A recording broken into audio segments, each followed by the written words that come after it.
our today topic is personality. Like everyone have different personalities. Someone is reserved, someone is bold, someone is neutral. So our topic is based on this. Like everyone is behave differently depend on its nature. So we want to discuss about it in detail. Personality sir ये होता है the way of thinking, feeling and behaving. तो sir हमारे personality situation के हिसाब से change होता रहता है कि इस एक सिचुएशन में हम एक जैसे हैं, घर पे एक है, बाहर एक है। तो डिटेल में अगर डिस्कस करेंगे अच्छा तो what I think about personality कि हमारी पर्सनैलिटी हमारे सराउंडिंग्स के अराउंड चेंज होती है। जैसे मैं पहले था, मैं लाइफ को लेके सीरियस नहीं था। आपके सेशंस देखे, औरों की भी चीज़ देखी, तो उसके बाद मेरे में चेंज आया, आपका इम्पैक्ट पड़ा। उससे मैं लाइफ को लेके सीरियस हुआ, मैंने काफ़ी चेंज लाया अपनी पर्सनैलिटी में। आई थिंक ये टॉपिक इतना इंपॉर्टेंट नहीं है कि अपनी पर्सनैलिटी को चेंज कैसे करें, बल्कि सवाल ये उठता है चेंज करना ही क्यों है।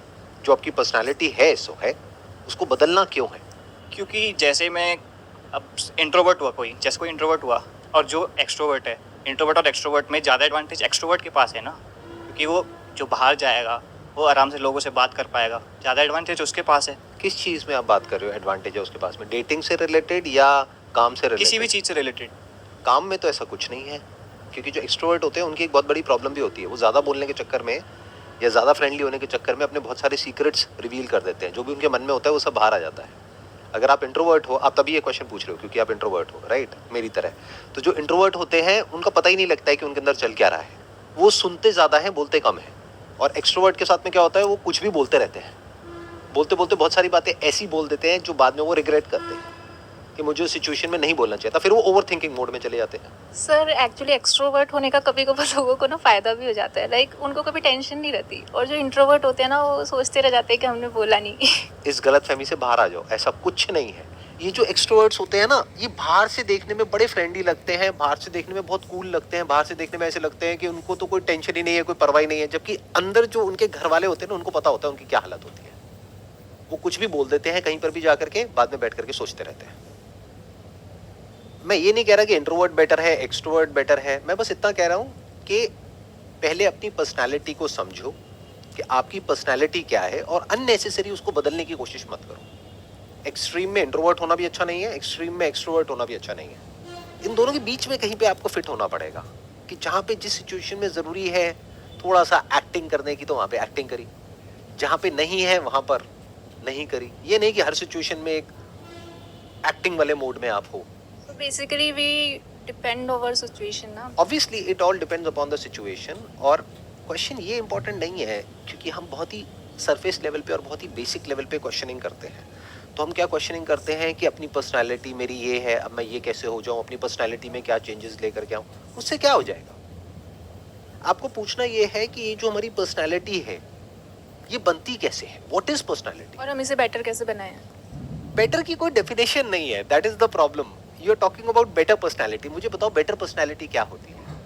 सही टाइम पे हम वो रिएक्शन दे जो हम देना चाहते हैं, और मतलब जो सिचुएशन में फिट बैठता है। तो ऐसे तो आप अपने आप को हमेशा जज ही करते रहोगे बैठ करके, अपने माइंड में यही सोचते रहोगे कि मैंने सही रिएक्शन दिया है, नहीं दिया। और सही किसके पॉइंट ऑफ व्यू से, सामने वाले के पॉइंट ऑफ व्यू से सही या आपके पॉइंट ऑफ व्यू से सही। अपने पॉइंट ऑफ व्यू से। प्रॉब्लम क्या होती है, आप अगर उसको जरूरत से ज्यादा जज करने लग जाओगे कि मेरा एक्शन सही है या नहीं है, मेरी पर्सनालिटी इस सिचुएशन में सही है या नहीं है, तो गड़बड़ हो जाएगी। सर मेरे को लगता है जो इंट्रोवर्ट लोग होता है ना, वो दूसरे पर्सन को समझने की ज़्यादा कोशिश करता है रैदर देन उनको समझाने की। खुद का पॉइंट प्रूव करने की कम कोशिश करता है, और जो दूसरे इंसान बोल रहे हैं उसका पॉइंट समझने की कोशिश करता है। तो इन दोनों में कौन सी चीज़ सही है कि हम लोगों को दूसरे को समझना चाहिए या खुद का जो पॉइंट ऑफ व्यू है लाइफ के टूवर्ड्स या वो समझाना चाहिए। दोनों जरूरी है ना। देखो यही गड़बड़ हो जाती है। हमें ऐसा लग रहा है कि इन दोनों के बीच में कोई लाइन है, जैसे जिस सोफे पे आप बैठे हो वो येलो कलर का है, ये ग्रीन कलर का है, तो आपको लग रहा है ऐसे ही ये इंट्रोवर्ट है, ये एक्सट्रोवर्ट है। एक्चुअल में ऐसी कोई लाइन नहीं है कि कोई इंसान इंट्रोवर्ट है या वो एक्सट्रोवर्ट है। एक ही इंसान कभी इंट्रोवर्ट होता है, कभी एक्सट्रोवर्ट होता है, डिपेंडिंग अपॉन द सिचुएशन। तो आप किसी पर ठप्पा नहीं लगा सकते कि ये इंसान तो इंट्रोवर्ट ही है, ये इंसान तो एक्सट्रोवर्ट ही है। हाँ, कुछ ऐसे एक्सट्रीम में केसेस होते हैं, बट ऐसे रेयर होते हैं। 99% जो लोग होते हैं वो इन दोनों का मिक्सचर होते हैं। वो ना तो पूरी तरह से एक्सट्रोवर्ट होते हैं, ना पूरी तरह से इंट्रोवर्ट होते हैं। बट ये सब इंपॉर्टेंट नहीं है। इम्पॉर्टेंट ये है व्हाट इज पर्सनैलिटी, जिसको हम पर्सनैलिटी कहते हैं वो कैसे बनती है। तो जैसे आपने बोला पर्सनैलिटी कैसे बनती है, उसी के लिए उसी के रिगार्डिंग कि जो हमारे सराउंडिंग होता है, जैसा हमारे साथ लोग बिहेव करते हैं या हम जिन चीज़ों को कंज्यूम करते हैं, जिस पॉडकास्ट को, जिस यूट्यूब वीडियो को देखते हैं, उसी के अनुसार हमारी पर्सनैलिटी डेवलप होती है ना। उसी के अकॉर्डिंग आपकी जो पर्सनैलिटी है वो डेवलप होती है, लेकिन ये पर्सनैलिटी भी टाइम के साथ साथ चेंज होती रहती है। फॉर एग्जाम्पल, कोई ऐसी वेब सीरीज देखने लग जाओ जो बहुत ही वायलेंट है, तो आप देखोगे ना चाहते हुए भी आप वायलेंट हो जाओगे। आपकी जो पर्सनैलिटी है वो वायलेंट हो जाएगी, अंदर एक फ्रस्ट्रेशन सी आ जाएगी, आपको पता नहीं लगेगा ये क्या हो रहा है, क्यों हो रहा है। फिर उसके बाद में कोई ऐसी सीरीज देखने लग जाओ जो बहुत ही रोमांटिक है, जैसे कोरियन कुछ शोज हैं, आप लोगों ने देखे हैं? कौन से शोज देखे हैं आपने? उसका हिंदी डबिंग आता है बहुत सारे, हाँ, जैसे कि लव एलम। अभी एक आया है recently, crash landing on you, वो देखा है? नहीं वो नहीं देखा। हाँ, मैं देखता हूँ।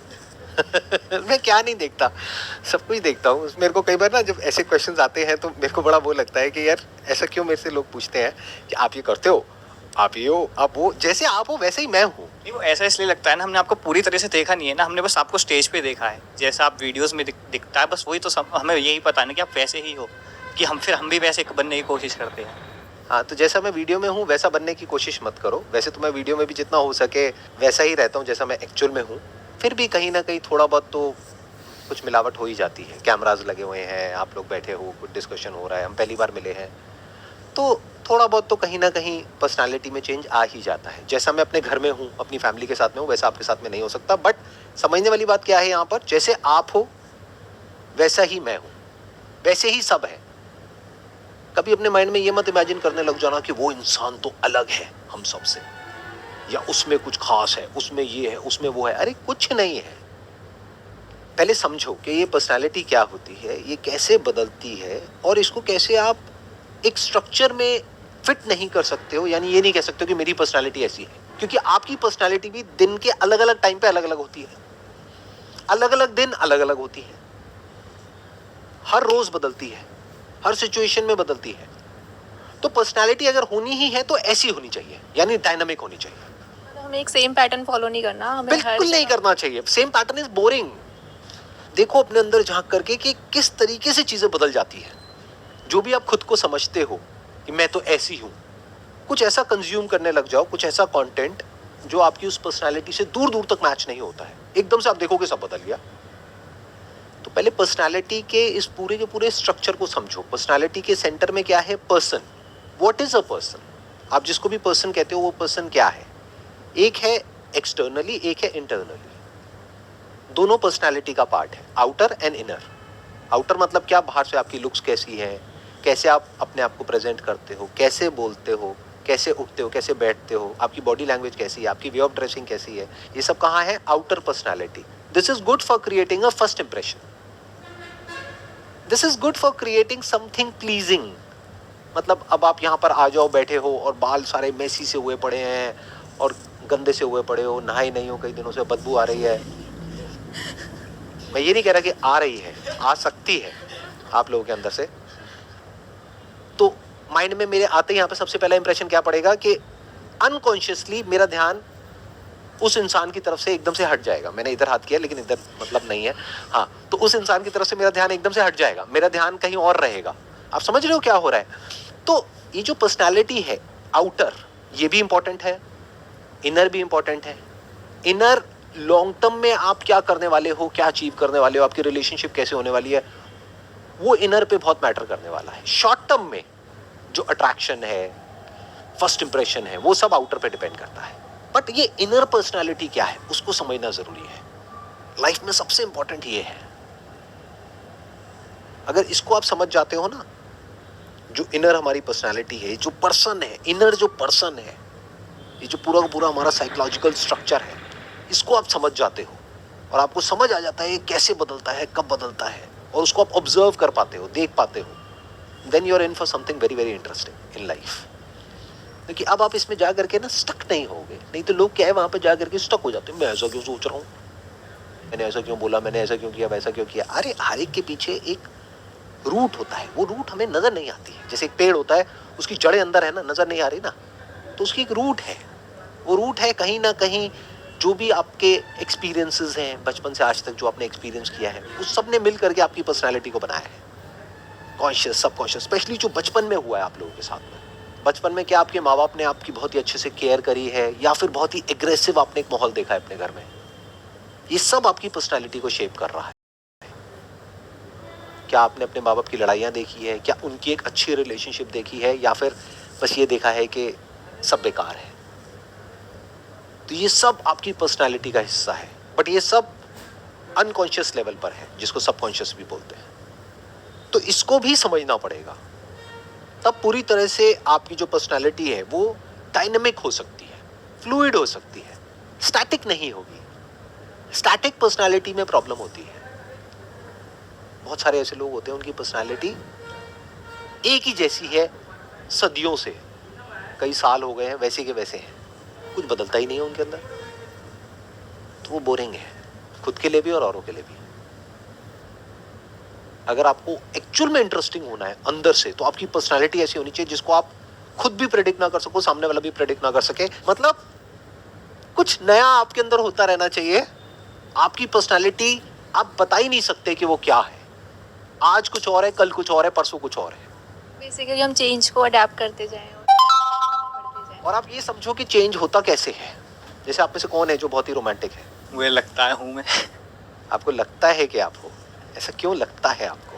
मतलब जैसे मैं देखता हूँ मूवीज़ वगैरह में, सोचता हूँ जिस तरीके से सोचता हूँ उस हिसाब से। आप? सर मुझे तो लगता है मैं हूँ, क्योंकि मैं मतलब ज़्यादातर रोमांटिक सीरीज ही देखती हूँ। आप? सर कभी सोचा नहीं। शर्मा गए। कैमरास लगे हुए हैं, क्या ये क्वेश्चन पूछ लिया सर? हम तो यहाँ पे आए थे पर्सनालिटी डेवलपमेंट की बात करने। इंट्रोवर्ट क्या होता है, एक्सट्रोवर्ट क्या होता है, ये कैसा क्वेश्चन पूछ लिया सर आपने? और वो भी कैमरे में, मेरे माँ बाप देखने वाले हैं। आप कह रहे हो मैंने सोचा नहीं, आप कह रहे हो मैं हूँ, आप कह रहे हो मैं हूँ, तो कुछ ऐसा देख लो जो उसका बिल्कुल अपोजिट है। अगर कुछ हम लोग रोमांटिक सीरीज या कुछ भी ऐसा सीरीज देख लेते हैं तो वैसे हम बन जाते हैं, बट वो ज़्यादा टाइम तक नहीं टिकता है। वो Right. एक पर्टिकुलर टाइम तक ही हम लोग रहते हैं, फिर हम लोग कुछ ऐसे जगह पे चले जाते हैं जो हम लोगों का बेसिक नेचर है। तो ये बेसिक नेचर कौन सा होता है सर? मतलब बेसिक नेचर हमारा जानवरों वाला होता है, बंदरों वाला होता है, एनिमल इंस्टिंक्ट बोलते हैं उसको। बायोलॉजिकली अगर आप देखोगे तो हम में और चिंपैंजीज में ज्यादा फर्क नहीं है। आपको क्या लग रहा है अपने आप को हम इतना ज्यादा वो क्यों समझते हैं, अपना ग्लोरीफाई क्यों करते हैं अपने आप को इतना? हमको पता है क्या लगता है कि हमारा एक बेसिक नेचर है जो बिल्कुल यूनिक है और वो बहुत अच्छा है, ये है वो है। मैं बता रहा हूँ बिल्कुल बंदरों जैसा है हमारा बेसिक नेचर। जो भी बंदरों की लाइफ में इंपॉर्टेंट होता है वही आपकी और मेरी लाइफ में इंपॉर्टेंट है। ये है हमारा बेसिक नेचर। तो सर लोग ऐसा क्यों बोलते हैं कि मतलब अपने बेसिक नेचर जो है वो कभी चेंज नहीं होता है, लाइक वो रहता है, बट हम लोग कुछ देख लेते हैं, कुछ सुन लेते हैं, कहीं से कुछ पढ़ लेते हैं, आपके सेशन देख ले तो ऐसे जैसे कि मोटिवेट हो जाता है फिर, बट वो एक टाइम तक ही रहता है। फिर हम लोग कुछ वापस से अपने पुराने जो पर्सनैलिटी है उसमें फिर से वापस चले जाते हैं, तो वो ज़्यादा टाइम तक नहीं टिकता है जो भी पर्सनैलिटी हम लोग अडॉप्ट करते हैं वो। ये जो पर्सनालिटी है पहले इसको समझो ये क्या है। At a very fundamental level हम में और जानवरों में कोई फर्क नहीं है। ये हो गया हमारा बेसिक नेचर, ये हो गई सबसे इनर लेयर ऑफ पर्सनालिटी। इसको आप चेंज नहीं कर सकते, ये मरते दम तक रहने वाली है। प्यास लगेगी तो आप पानी के लिए तड़पोगे, भूख लगेगी तो लगेगी, अंदर एग्रेशन है तो है। ये मत समझ लेना कि वो एग्रेशन खत्म हो जाएगा। तो हमारे जो एनिमल इंस्टिंक्ट्स हैं वो अंदर ही हैं, दबे हुए हैं, बट ऊपर हम एक ऐसी कवरिंग चढ़ा देते हैं, मतलब एक प्रोडक्ट है अंदर जो एक्चुअल में अंदर से जानवर है, उसके ऊपर पैकेजिंग कर दी इंसान की, तो हमें लगने लग गया कि हम इंसान हैं। इंसान is just a word, just a thought. Actual में हम जानवर ही हैं अंदर से। सबसे पहले तो ये समझना है। तो ये हो गई सबसे अंदर वाली लेयर, ये आप एक्चुअल में हो। अगर अभी आप कोई कंटेंट कंज्यूम ना करो, कुछ ना करो, आपको किसी जंगल में ले जा करके छोड़ दिया जाए, तो वहां पे आपका ये सारा जो ऊपर की लेयर्स है ना कि मैं वेजिटेरियन हूँ, नॉन वेजिटेरियन हूँ, सब निकल जाएगा। नॉन वेजिटेरियन वेजिटेरियन बन जाएगा, पत्ते खाने लग जाएगा, और वेजिटेरियन नॉन वेजिटेरियन बन जाएगा। At a very fundamental level, at a very basic level, जो हम हैं अंदर से वो बिल्कुल एक बंदर के जैसे है। ये पहले समझना है। उसके बाद एक लेयर आती है, जैसे बचपन में आपकी परवरिश हुई है, बचपन में जो भी आपके एक्सपीरियंसेस हैं, बचपन में जो भी आपने देखा है, सुना है, वो बहुत ही डीपली रूटेड है। बचपन से रिलेटेड बहुत सारी ऐसी यादें अंदर पड़ी हुई हैं जो हमें याद भी नहीं है, लेकिन वो बहुत गहरी छाप छोड़ गई है हमारे अंदर। उसको आप बोल सकते हो अनरिजॉल्व्ड कॉन्फ्लिक्ट्स। हो सकता है आपके अंदर एंगर हो, फ्रस्ट्रेशन हो, डिसअपॉइंटमेंट हो अपने पेरेंट्स को लेकर के, अपने भाई बहन को लेकर के, या बचपन में कुछ आपके साथ में ऐसा हुआ है उस पर्सन को लेकर के। तो जब तक उसको रिजॉल्व नहीं कर लेते तब तक fundamentally at a deeper level आपकी पर्सनैलिटी चेंज नहीं होगी। ऊपर ऊपर लेवल पे हो जाएगी, मेरी बातें सुनोगे करोगे, अंदर से नहीं होगी। उस कॉन्फ्लिक्ट को रिजॉल्व करना पड़ेगा। ये आ गई हमारी दूसरी लेयर। इसके बाद में एक तीसरी लेयर आती है जो टीनेज में आपने किया है, टीनेज में देखा है, सुना है। क्योंकि उस वक्त क्या होता है कि हम इस दुनिया को समझ रहे होते हैं। अभी इस एज ग्रुप में प्रॉब्लम क्या होती है, 25 साल के आसपास में हमें ये लगने लग जाता है कि हमें तो सब पता है। ऐसा क्या है जो आपको नहीं पता है? अगर मैं पूछता हूँ लाइफ के बारे में, आप कहोगे हाँ मुझे पता है। टीनेज में कुछ भी नहीं पता है। बचपन में तो आप बिल्कुल ही बुद्धू हो, तो आप सिर्फ देख रहे हो, ऑब्जर्व कर रहे हो, मतलब निकालने की कोशिश कर रहे हो, आपको कुछ समझ ही नहीं आ रहा है। तो जो आसपास में दिख रहा है वही आपके लिए मतलब है दुनिया का। तो मतलब कहाँ क्रिएट हो रहा है आपके माइंड में? बचपन में। टीनेज में क्या हो रहा है? टीनेज में अभी आपके लिए सब कुछ नया है, सब कुछ फ्रेश है, तो आप सब कुछ ही कंज्यूम कर रहे हो। हर तरह का कंटेंट, हर तरह की बातें। कोई आपके माइंड में आइडल क्रिएट हो जाता है, किसी की तरफ आप अट्रैक्ट हो जाते हो, कहीं कुछ हो जाता है, कहीं कुछ हो जाता है। तो उसकी वजह से क्या होता है कि माइंड में एक तीसरी लेयर क्रिएट हो जाती है। क्लियर हो गया? ये पहली लेयर कौन सी हुई? जानवरों वाली, फंडामेंटली बायोलॉजिकल लेयर। उसके बाद में एक साइकोलॉजिकल लेयर आई, जिसमें बचपन में जो कुछ हुआ है आपके साथ में, कि आपको किस तरीके से हक किया गया है, किस तरीके से आपको टच किया गया है, बहुत सारी चीज़ें उसके अंदर आ जाती है। तो वो बचपन में बनती है दूसरी लेयर। तीसरी लेयर बनती है टीनेज में। फिर एक चौथी लेयर आती है जो इस एज में आकर के बनती है, 20-25 साल की एज में। ये चेंज होती रहती है, आज कुछ और, कल कुछ और। बट फंडामेंटली वो जो 3 लेयर जिसकी मैं बात कर रहा हूं, वो नहीं बदलती है। उस लेयर में भी जो कुछ अच्छी मेमोरीज पड़ी हुई हैं वो प्रॉब्लम नहीं है, बट जो अनरिजॉल्व्ड कॉन्फ्लिक्ट्स हैं, ऐसी चीजें हैं जो आपको आगे बढ़ने से लाइफ में रोक रही है, या आपको किसी वजह से तंग कर रही है और आपको खुद ही नहीं पता है कि आप क्यों परेशान हो, क्यों दुखी हो। तो वो उस लेयर में जाना पड़ेगा। इसीलिए आप किसी थेरेपिस्ट के पास जाओगे, किसी साइकोलॉजिस्ट के पास जाओगे, तो वो सबसे पहले आपके बचपन से शुरू करेगा या करेगी, समझना शुरू करेंगे। अच्छा, बचपन में आपकी रिलेशनशिप्स, फिर टीनेज, वहाँ पर जा करके उसको सही मीनिंग देना होगा। बचपन में हो सकता है आपने गलत मीनिंग दे दिया है चीज़ों को, टीनेज में आपने गलत मीनिंग दे दिया और वो मीनिंग अभी तक चल रहा है, क्योंकि कभी आपने बैठ करके क्वेश्चन ही नहीं किया कि वो मीनिंग सही है या गलत है। यहाँ तक क्लियर हो रहा है ना? तो उस मीनिंग को ठीक करना होगा। फॉर एग्जाम्पल, अगर अपने पेरेंट्स से रिलेटेड कुछ मेजर इश्यूज हैं, तो उस मीनिंग को चेंज करना होगा कि अरे वो दोनों भी तो इंसान हैं। ऐसा क्यों समझते हो कि आपके जो पेरेंट्स हैं वो सुपरमैन है और सुपर वुमेन है? उनको इस पेडेस्टल पे क्यों बिठा देते हो? फिर खुद ही डिसअपॉइंट हो जाते हो। सर, पेरेंट्स बहुत टाइम है कि समझते नहीं है हमारे जो प्रॉब्लम है, समझने की कोशिश नहीं करते। तो मतलब वो भी प्रॉब्लम होता है, उससे भी आपको तकलीफ होता है कि क्यों नहीं समझ रहे हो। तो आप जब समझाने की कोशिश कर रहे हो उन लोगों को, तो उस हिसाब से भी अपने पर्सनैलिटी चेंज होते रखते हैं। और तुम डिप्रेस रहते हो, यार कैसे समझे हमारे पेरेंट्स। तो सर उन चीज़ों को भी कैसे, अपने पेरेंट्स को कैसे समझाया जाए जो हम सोच रहे हैं? ये इम्पोर्टेंट नहीं है। इम्पॉर्टेंट ये है कि पहले आप समझो, क्योंकि अब आप 18 साल से ऊपर हो। अगर तो आपकी एज होती 12-13 साल, तो मैं बात करता कि ठीक है, आपके पेरेंट्स आपको नहीं समझ रहे, बुलाओ अपने पेरेंट्स को, उनसे बात करते हैं। बट अब तो आपकी एज 18 से ऊपर है। आइडियली तो अब आपको अपना घर छोड़ करके बाहर कहीं रहना चाहिए, जैसे और कंट्रीज़ में होता है। बट यहाँ पर तो ऐसा है ही नहीं। यहाँ पर तो हम 25 साल के हो जाते हैं, अपने पेरेंट्स के ऊपर बोझ बन करके रहते हैं। उन्हीं के घर में हैं, वही खिला रहे हैं, वही पिला रहे हैं। और बहुत सारे लोग तो कुछ करते भी नहीं हैं, उनको फाइनेंशियली सपोर्ट तक नहीं करते हैं।